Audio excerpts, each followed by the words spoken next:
بسم اللہ الرحمن الرحیم۔ السلام علیکم۔ دنیا بھر میں پھیلے ہوئے یہودیوں کی تعداد فی زمانہ 1.5 کروڑ کے لگ بھگ ہے، جن میں سے 48 لاکھ خود اسرائیل میں بستے ہیں۔ ظاہر ہے کہ نہ تو یہ زمین ان کی تھی اور نہ یہ مکانات ان کے تھے۔ بدقسمتی سے یہودی ایک ایسی قوم رہی ہے جنہوں نے اپنی ہزارہ سالہ زندگی اللہ تعالیٰ کی مسلسل نافرمانیوں میں گزاری ہے۔ بنی اسرائیل کی شروعات کہاں سے ہوئی؟ حضرت یعقوب علیہ السلام کے دور سے بنی اسرائیل کی شروعات ہوئی۔ بنی اسرائیل نام کی قوم کا آغاز بھی وہیں سے ہوا۔ حضرت یعقوب علیہ السلام اسرائیل کے لقب سے پہچانے جاتے تھے۔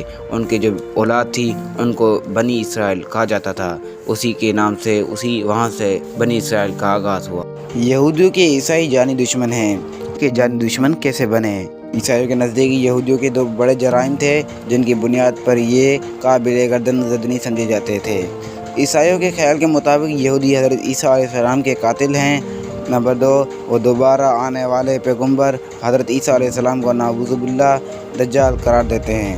چنانچہ انہی 2 بڑے جرائم کی بنیاد پر عیسائیوں کے نزدیک یہودی قوم انتہائی قابل نفرت رہی ہے۔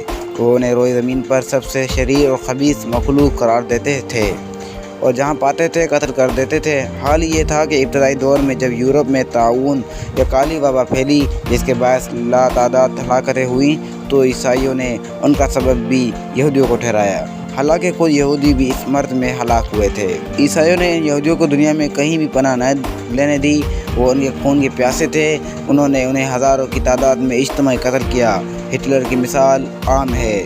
وہ ان کے مکانات اور کھیت کھلیاں جلا دیتے تھے، ان کے بچوں کو اس طرح تہہ کر دیتے تھے جیسے آج فلسطینی بچوں کو یہودی قتل کرتے ہیں۔ دنیا کی تمام قوموں کے مقابلے میں یہودی انتہا درجے کے ذہین اور دور اندیش ہیں۔ ان کی جانب سے قرآن پاک ہماری رہنمائی کرتا ہے۔ فرشتے نے جب حضرت ابراہیم علیہ السلام کو ان کے بڑے بیٹے حضرت اسماعیل علیہ السلام کی پیدائش کی بشارت دی تو قرآن نے وہاں کچھ اور الفاظ استعمال کیے ہیں، جبکہ حضرت ابراہیم علیہ السلام کے دوسرے بیٹے حضرت اسحاق علیہ السلام کی پیدائش پر قرآن نے کچھ اور الفاظ استعمال کیے ہیں۔ الفاظوں کا یہ مختصر استعمال ہی دراصل تمام کہانی بیان کرتا ہے۔ حضرت اسماعیل علیہ السلام کی پیدائش کے لیے قرآن پاک کے الفاظ ہیں، ہم نے اسے ایک حلیم بیٹے کی بشارت دی ہے۔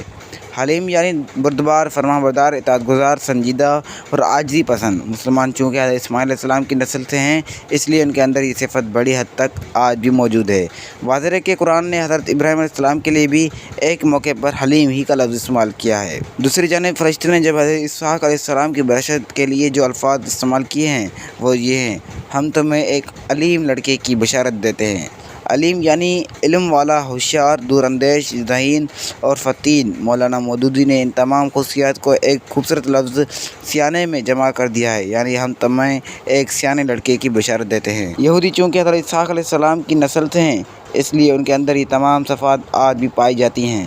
نمبر 3، عیسائیوں کو زیر کرنے کے لیے یہودیوں نے ظلم و تشدد اور خونی راستوں سے ہٹ کر جس کی قوت ان کے پاس اس وقت دستیاب نہ تھی، دیگر غیر تشدد پسندانہ راستے اختیار کیے۔ سب سے پہلی ضرب انہوں نے عیسائی مذہب کی کلید اور وحدانیت پر لگائی۔ عیسائیوں کا اصل مذہب کیتھولک ہے، لیکن یہودیوں نے اپنی سازش سے اس کے اندر ایک نیا بدعتی فرقہ پروٹسٹنٹ ایجاد کیا، جس کے بعد عیسائی 2 بڑے ٹکڑوں میں تقسیم ہو گئے۔ آہستہ آہستہ تیسرا ٹکڑا بھی انہوں نے کر دیا جس کا نام آرتھوڈوکس ہے، یعنی کیتھولک عیسائی اور پروٹسٹ عیسائی اور آرتھوڈوکس عیسائی۔ پھر کیتھولک عیسائی پروٹسٹ عیسائی کے لیے بھی اسی طرح جانی دشمن بن گئے جس طرح یہودی کی جانی دشمن تھے۔ انتشار کے بعد عیسائیت مزید تقسیم در تقسیم ہوتی چلی گئی اور مختلف فرقوں میں بٹ گئی۔ دوسرا حملہ یہودیوں نے 1908 میں اسکوفیلڈ نامی ایک نئی بائبل ایجاد کر کے کیا۔ انہوں نے عیسائیوں کے ایک ذہین فرد اسکوفیلڈ کو خرید کر گوسپل پر اس سے اپنی مطلب کے حاشیے اور تفسیر لکھوائی، اس کے بڑے پیمانے پر اشاعت کروائی۔ جب اس بائبل کی خصوصیت یہ تھی کہ اس حاشیوں میں جگہ جگہ یہودی عقائد داخل کر دیے گئے تھے۔ حاشیوں کی زبان آسان جبکہ اصل متن قدیم انگلش کا مشکل تھا جسے سمجھنے میں مشکل پیش آتی تھی۔ یوں مشکل تو متن کے بجائے آسان حاشیے کا چلن عام ہوا اور یہودی عقائد عیسائیوں کے دلوں میں گھر کرتے چلے گئے۔ انہیں ساری کارروائیوں کی وجہ سے عیسائی بطریق اور پادری بھی یہودیوں کے ہمنوا بن گئے، حتیٰ کہ 60 کی دہائی میں کیتھولک گرجاؤں سے یہودی کے سابقہ جرائم کی معافی کا اعلان سرکاری طریقے سے کیا گیا۔